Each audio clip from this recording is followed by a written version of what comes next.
So how did you get to Houston from New Orleans? From New Orleans, it was 2011. And then we moved to the Netherlands in Europe. Netherlands? What brought you there? Work? Work. Okay. So I got a wonderful job opportunity to move to the Netherlands. What is interesting is how the Lord works, right? I was very close to the church, active, radio show, helping everyone, preaching. I thought, this is it, right? Uh-huh. I am the star. Lord, I am helping you. I'm serving you. You couldn't ask anything else from me, right? I am a good disciple. Well, he had a different plan. He said, well, you think you're ready? Okie dokie. Now I'm going to send you to the Netherlands, to Europe, where the Catholic faith is compromised. You really want to evangelize? I'm going to take you out of your comfort zone. Oh, wow. And now we're going to talk. So I talked to Father Pedro and said, why? I thought I was doing everything right. Why is the Lord, sending me to the Netherlands when I'm here very happy and doing well? It's like a well-oiled machine, and now a monkey wrench is thrown into it. Yeah, so I moved there in 2011 with my wife and my daughter. Mm-hmm. Dutch is the main language, right? So I never learned Dutch. I'm going to be honest. My daughter, she was fluent. My wife, learned way more than me. How old was your daughter? She was 2.5 years old. Oh, okay, so it's easy to pick up the language. Easy. Yeah. She was in international school. It was in the American School of The Hague. We lived in The Hague, which is the capital of it's political capital of the Netherlands. Okay. I think the geographical capital is Amsterdam, but we were in The Hague. It was a wonderful opportunity, Rudy. Work-wise, it was great because the headquarters of my company are there. Mm-hmm. So maybe people already know where I work for. But okay, the headquarters are there. So it was a wonderful opportunity. But personally, as a family, we got closer than ever. Really? We had no friends at the moment. Yeah. the church was not as active as it is here. So I had to reinvent myself and my evangelization. Say, Lord, if you brought me here, what do you want from me? Mm-hmm. And I don't know if people think that the Lord is going to pick up the phone and call you and tell you or text you, okay, Carlos, this is exactly what I want from you. It doesn't happen like that. So you need to be very active and searching and saying, what do you want from me? You need to be knocking doors. Uh-huh. So I knocked the door of Santa Ines. That's St. Anne's. That's the name of the parish I joined. Very poor parish. Not many people going there, Rudy. But the priest was from Bolivia. So Spanish speaker, very fluent in Dutch. So I started helping that priest. So I had the opportunity, Rudy, to work with prostitutes because that's legal in the Netherlands. To work with people that sell and negotiate with drugs because at some level that is legal. It was a completely different ball game. What parish was this? St. Anne's, Santa Ines. That's a name in the Netherlands. And what is interesting is when I realized the divine law versus the civil law is really, really, really evident in the Netherlands. Because it's the law, the civil law, said it's legal to be a prostitute. It's a way of living your life. It is legal to consume and use drugs in whatever measurements.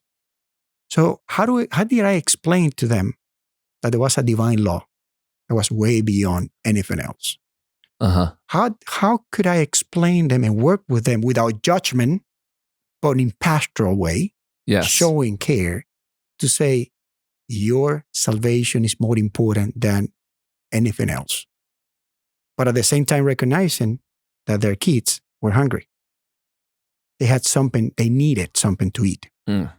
So then I understood, thank you, Lord, because you brought me here to face the reality of the challenges we have as Catholics.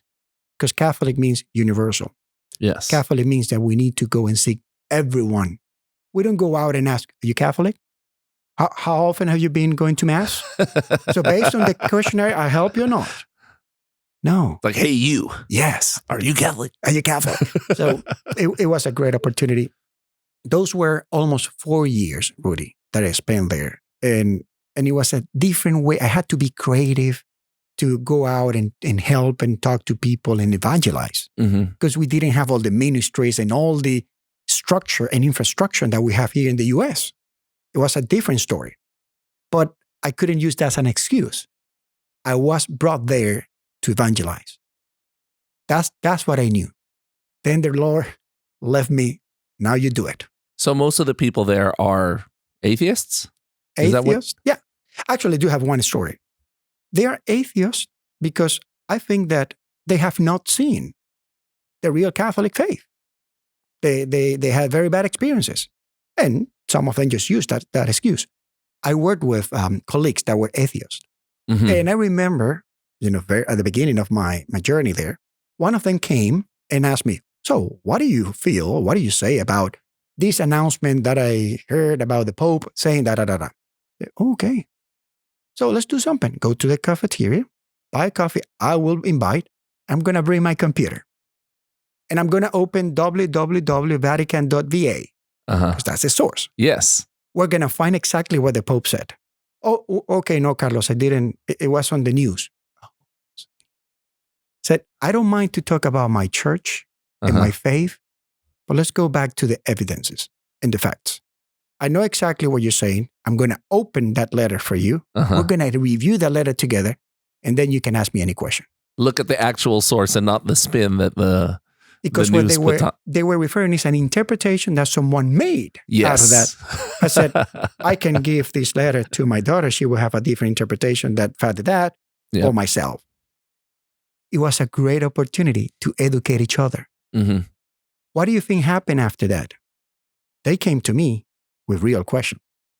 Carlos, I really want to learn why the Catholic Church does this. Yeah. Why is the position on, and you can imagine homosexuality, divorce, anything, right? All those problems that we deal nowadays. And I referred to the catechism. I said, this is what the church says. And then, of course, we had that debate about, well, but that's not what I've experienced. I saw a priest doing it. Okay, but this is what the Catholic Church says. Yes. Do I accept that there are bad practices? Absolutely. I am the first one saying I'm guilty. I failed. I've made mistakes. We all fail. But let's use the evidences to have that educated conversation. It was wonderful, Rudy, to have the opportunity that those people that at the beginning wanted to, bring you down and humiliate you, then they were next to you wanting to learn. So they first came to you trying to challenge you, trying to say, okay, I'm going to put this guy in a spot where he can't answer me. I'm going to embarrass him. And then you turned it into an opportunity to open up a discussion. That's evangelization, right? Yep. That's what it is. And I'm not saying that they were converted. I don't know. But I'm saying that one of my colleagues, before I left, he said, I am going to marry. I didn't mention this to you. I've been in preparation and I'm going to marry in the Catholic Church. I said, okay. And you planted some good seeds too. That's what it is. That's it. And that one is going to help others. He was a young guy, right? In the high 20s. Said, this is a wonderful opportunity. So 2014 is when I left the Netherlands and the Lord brought me to Houston, Texas.